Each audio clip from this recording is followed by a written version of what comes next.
So that's the story that, recently came out about one of the sisters from Kenya. Her name is Irene Gakwa.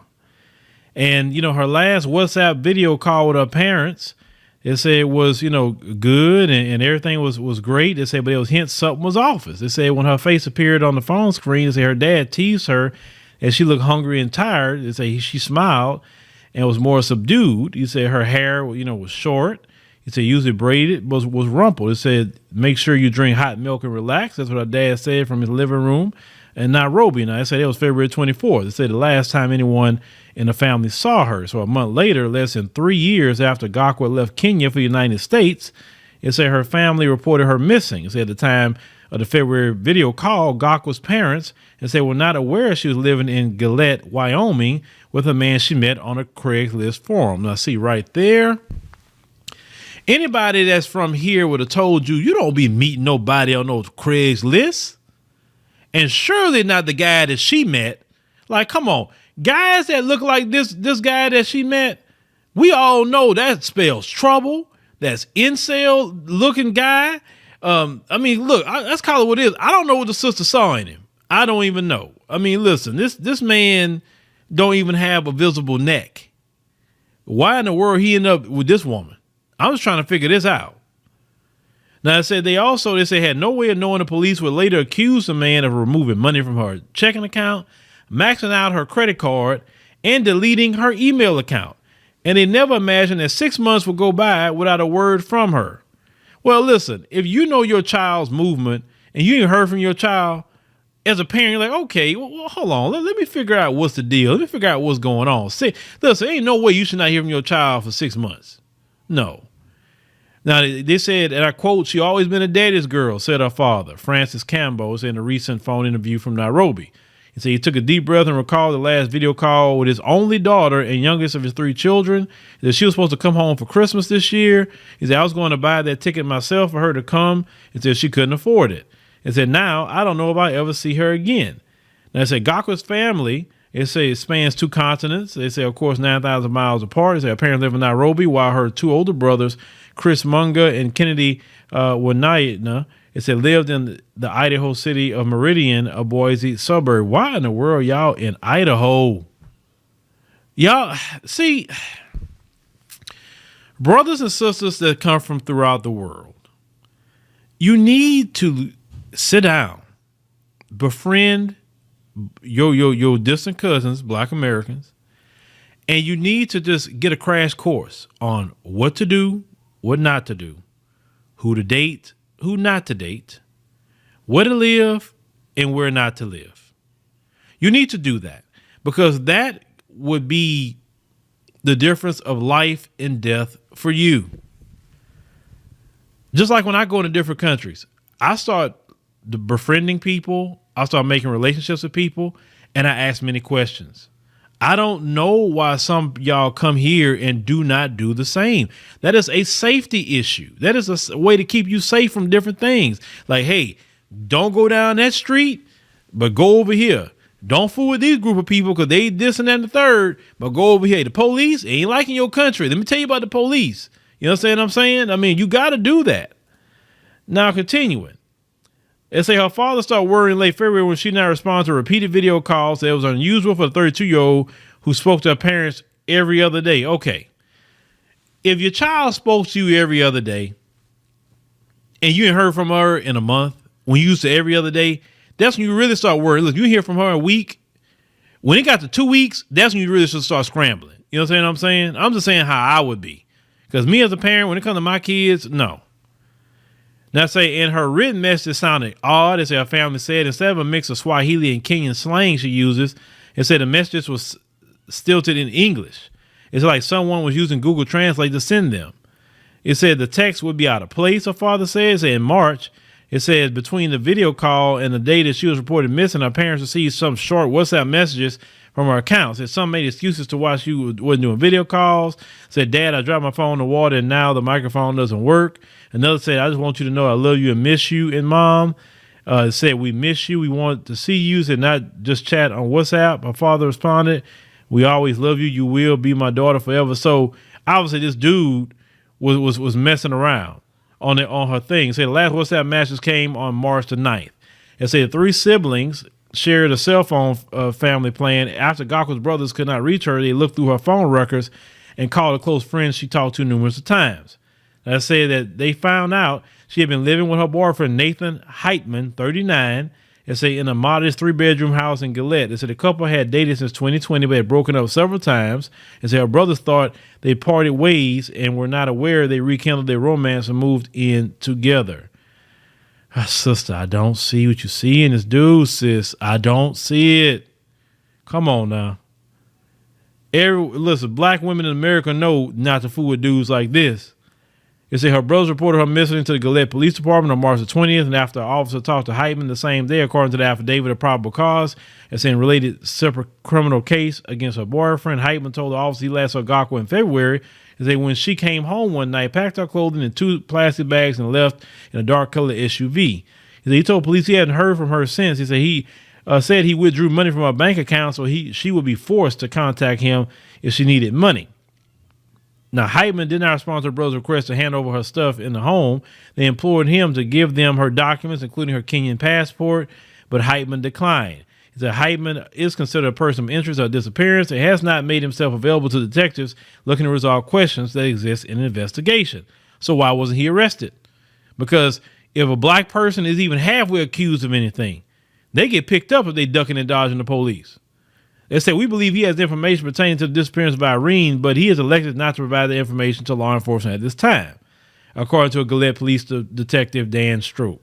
They said they made repeated attempts to reach Heitman via phone, text, email, but he has not responded.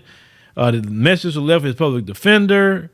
It said, but he did not hear back. It said Heitman has not been charged with Gakwa's disappearance, but is a suspect in financial crimes, it said, against her after she went missing. It said Gillette police arrested him in May and charged him with 2 felony counts of theft, 1 felony count of unlawful use of a credit card, and 2 felony counts of crimes against intellectual property for allegedly changing her banking account password and deleting her email account after she vanished. Now, the email accounts, I'm going to tell you right now, you can delete it all you want. If she had a Gmail account or something like that, they still got access to that account.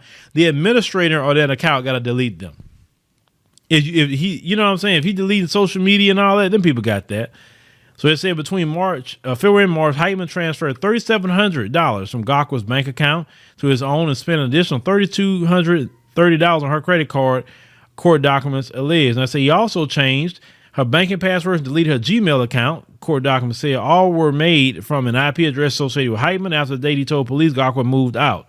This indicated Nathan Heitman accessed Irene's account, removing money, changed the password, denied access to Irene, and said these transactions began February 25th and continued through March 2022. He said he's pled not guilty to all charges and was released on a $10,000 bond. And yet they suspect him doing something. You see, boy, the complexion for the protection. Brothers and sisters coming throughout the world, when you come to America, you better know what you're getting into. America done sold you a lie. They sold you a lie. You're literally coming to where the place that will corrupt you. America corrupts. America has a lot of evil going on in here. And y'all think that what they show you on TV in Kenya is what it is. No, it's not. Trust me. Talk to your brothers and sisters in America. Now they say her brothers and her sister-in-law has been commuting, it said, to Gillette from Meridian. It said several weekends a month to organize search parties. It said most days have no idea where to begin. It said they visit morgues and hospitals to check shelters for unhoused people. It said launched a website, whereisirene.com. It said where they've asked local authorities to check. It said whether she joined the U.S. military. It said, or an idea she briefly entertained. It said some residents, it said of Gillette, a city of 3,200 northeastern Wyoming, have rallied for her wearing T-shirts, Where is Irene? It said they hosted weekend search parties and canvass neighborhoods seeking permission. It say up to for missing persons. It says it's not unusual, it said, to see images of Gakwa posted in the neighborhood where she lived with her boyfriend. Now, this dude here, you know that when they found out that he bought boots and a shovel? Who buys boots and a shovel with her credit card? You understand? And her parents really didn't want her moving to the United States of America. She was just like 5 feet tall, 90 pounds. I mean, she wasn't a big lady at all. But they really didn't, want her moving here. But it said she wanted to launch a healthcare career. And her daughter, a lot of times as they resisted, she was introverted. So they were really worried about her. Yeah, you come to America, you being an introvert. I understand how she wanted to start her life, but I don't know what's wrong with Kenya. I've been to Nairobi. It's a very, nice city. Matter of fact, going there in November, right? I mean, but brothers and sisters, y'all need to, why didn't you go to Atlanta? Why you didn't go to Charlotte? Why you didn't go to Houston? I'm just naming some cities where we at. You know what I'm saying? You need to be in, I've told black people all the time, you need to be in cities where we are at. And surely we know you don't meet nobody on no Craigslist. You don't meet no female on Craigslist. You don't meet no dude on Craigslist, because there's a lot of certified, straight killers on there, kidnappers and everything else is on that freaking Craigslist. Why would you meet anybody in there? What happened to this going to somewhere, possibly meeting somebody, or if you meet them on, Tinder, I guess, Facebook, wherever you meet them at, right? And, this woman, is missing 9 times out of 10. I would love for her to be alive, but let's call it what it is. This dude bought boots and a shovel at the Walmart. They discovered it, and he still didn't get arrested for her disappearance at all, even though the police knew this. But he got arrested for financial crimes. So what are we saying about all of this, ladies and gentlemen? What we're saying is, these zaddies out here that some of these sisters are fooling with, I've been seeing this time and time again. These sisters are disappearing. They supposedly having overdoses, and no good and well, that's not what these sisters did. You look at Lauren Smith Fields is one that we remember. There's one I covered a while back where she had a zaddy, and he scalped the sister in a hotel room. These zaddies out here. Is reasons why for a long time sisters didn't even entertain zaddies. Now these new age ones, they thinking they know better than the sisters of old, and they find out the hard way. But they have the complexion for the protection in here.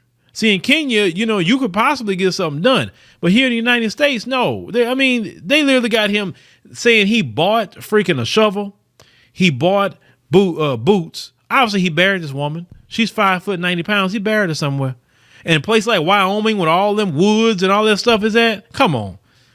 Just like, one story we covered by the Jamaican brother. He was from Jamaica, and he went to in the woods with his friends, his white friends, telling me you gonna go hunting.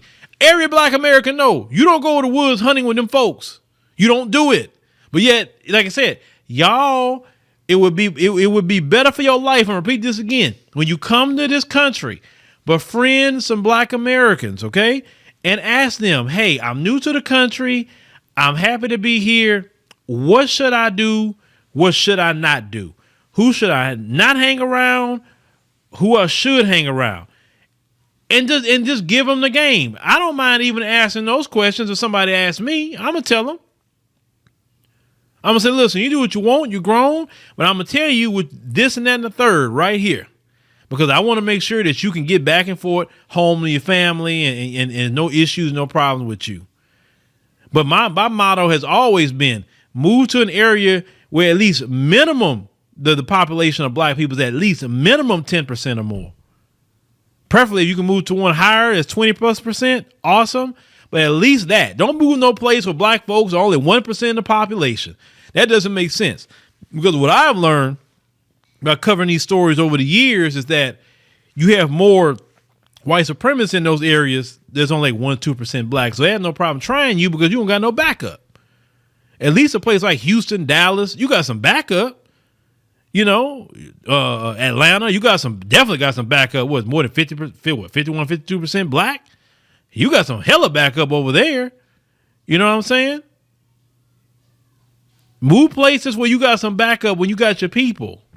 Yes, I know we come from different cultures, but look, we'll look out for you. Look, if you come in here on just, you happy to be here, you want to befriend black Americans, you say, that's my brothers and sisters right there, man, we got you. We're going to take care of you. It's just the ones that come in here disrespectful ones we're going to like, all right, we got to check you on something. You know what I'm saying? And that's it. Black immigrants, please befriend black Americans. It doesn't help you just to go look for your own ethnic group in America and separate yourself. That doesn't help you. It doesn't protect you either, because certain things they don't even know. They think they know. Now, some of them have been here a while. They probably can tell you some things, put you on game. But befriend Black America. You need Black America in your corner if you want to really survive here and do good here in America. I'm just saying, it's just a word to the wise. But thank you, ladies and gentlemen, for joining us on the podcast. Greatly appreciate it. Make sure you subscribe to the channel, and that way you know when we post another podcast. Click the like button. That way you spread it out in the algorithm. And we appreciate you stopping by and supporting our show. We'll see you on the next one.